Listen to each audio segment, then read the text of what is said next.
Hello. Ayan, lumalakas na ang hangin dito sa amin. At yun, naging foggy na rin at malamig. Umabot na siya 19 degrees. Parang weather na kami ng San Francisco pag September, October, November. San Francisco, California. At yun, nakikita nyo, grabe na yung kagupit ng hangin sa mga puno. At andito kami sa bundok. One of the nearest mountain ito sa Metro Manila. Kaya pwede nyo sabihin na we will absorb Typhoon Roldan so that you will all be safe. Kami ang harang. Sa tutok pa kami ng bundok, pero kami ang haharang sa hagupit ng bagyo para hindi malakas na gaano kung babaksak ng Metro Manila. So almost 5 o'clock. So ito na ang weather situation dito.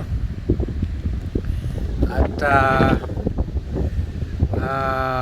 wala pa naman gaano ulan, pero malakas lang talaga ang hagupit ng hangin. At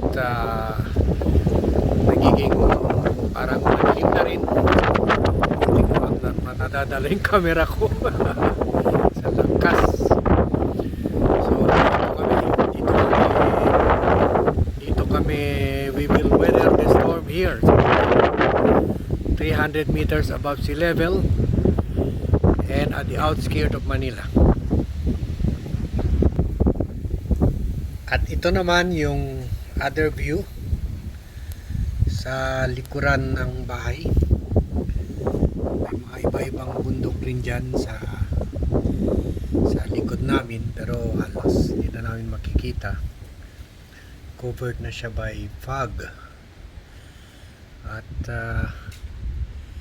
far doon sa baba makikita natin yung Bulacan. Yun, that area. Parang kita rin yung